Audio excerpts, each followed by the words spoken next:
Home plus മീഡിയയുടെ പുതിയൊരു വീഡിയോയിലേക്ക് സ്വാഗതം. കേരളത്തിൽ ഇപ്പോൾ അത്യുഷ്ണമാണ്.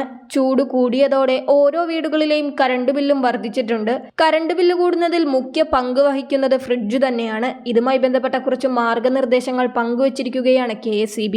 സോഷ്യൽ മീഡിയയിലാണ് മാർഗനിർദ്ദേശങ്ങൾ അടങ്ങിയ കുറിപ്പ് KSEB പങ്കുവച്ചിരിക്കുന്നത്. ഫ്രിഡ്ജ് ഉപയോഗിക്കുമ്പോൾ ഊർജം ലാഭിച്ച് വൈദ്യുതി ബിൽ കുറച്ച് ലാഭം നേടാനുള്ള കാര്യങ്ങളാണ് പറയുന്നത്. ഇതിന്റെ കൂടുതൽ വിവരങ്ങളിലേക്ക് കടക്കുന്നതിന് മുൻപായി ചാനൽ ആദ്യമായി കാണുന്നവർ സബ്സ്ക്രൈബ് ചെയ്യുക. KSEBയുടെ കുറിപ്പിൽ പറയുന്നത് ഇങ്ങനെ: റെഫ്രിജറേറ്റർ വാങ്ങുമ്പോൾ ആവശ്യത്തിനു മാത്രം വലിപ്പമുള്ളതും ഊർജ്ജക്ഷമത കൂടിയതുമായ മോഡലുകൾ തിരഞ്ഞെടുക്കുക.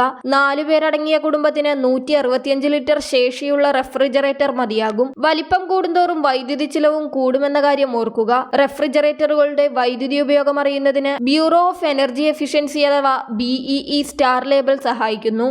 5 സ്റ്റാറുള്ള 240 ലിറ്റർ റെഫ്രിജറേറ്റർ വർഷം 385 യൂണിറ്റ് വൈദ്യുതി ഉപയോഗിക്കുമ്പോൾ 2 സ്റ്റാറുള്ളവ വർഷം 706 യൂണിറ്റ് ഉപയോഗിക്കുന്നു. സ്റ്റാർ അടയാളമില്ലാത്ത പഴയ റെഫ്രിജറേറ്റർ വർഷം 900 യൂണിറ്റ് വൈദ്യുതി ഉപയോഗിക്കുന്നു. സ്റ്റാർ അടയാളം കൂടുന്തോറും വൈദ്യുതി ഉപയോഗം കുറയുമെന്നർത്ഥം. കൂടുതൽ സ്റ്റാറുള്ള റെഫ്രിജറേറ്റർ വാങ്ങുന്നതിനു വേണ്ടി ചിലവിടുന്ന അധിക തുക തുടർന്നു വരുന്ന മാസങ്ങളിലെ കുറഞ്ഞ വൈദ്യുതി ബില്ലിലൂടെ 2-3 വർഷത്തിനുള്ളിൽ ലാഭിക്കുന്നതിനാൽ വലിയ സാമ്പത്തിക നേട്ടമാണ് ഉണ്ടാകുന്നത്.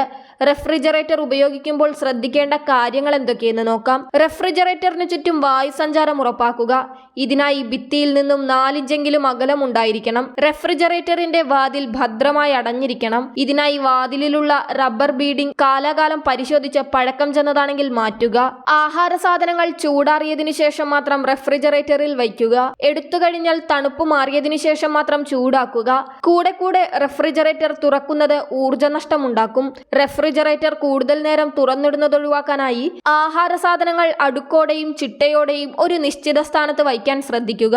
കാലാവസ്ഥ അനുസരിച്ചും ഉള്ളിലെ സാധനങ്ങളുടെ അളവനുസരിച്ചും തെർമോസ്റ്റാറ്റ് ക്രമീകരിക്കണം. റെഫ്രിജറേറ്ററിൽ ആഹാര സാധനങ്ങൾ കുത്തിനിറച്ച് ഉപയോഗിക്കുന്നത് വൈദ്യുതി ചിലവ് കൂട്ടും.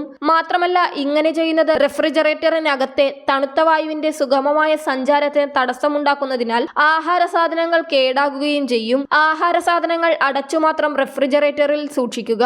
ഇത് ഈർപ്പം റെഫ്രിജറേറ്ററിനകത്ത് വ്യാപിക്കുന്നത് തടയുകയും തന്മൂലമുള്ള വൈദ്യുതി നഷ്ടം ഒഴിവാക്കുകയും ചെയ്യുന്നു. ഫ്രീസറിൽ ഐസ് കൂടുതൽ കട്ട പിടിക്കുന്നത് ഊർജ്ജനഷ്ടം ഉണ്ടാക്കുന്നു. അതിനാൽ നിർമ്മാതാവ് നിർദ്ദേശിച്ചിട്ടുള്ള സമയക്രമത്തിൽ തന്നെ ഫ്രീസർ ഡീഫ്രോസ്റ്റ് ചെയ്യുക. ഇത്തരം കാര്യങ്ങൾ ശ്രദ്ധിച്ചാൽ ഫ്രിഡ്ജ് ഉപയോഗിക്കുന്നതിലൂടെ ഊർജ്ജം ലാഭിച്ച് വൈദ്യുതി ബിൽ കുറയ്ക്കാനാകും.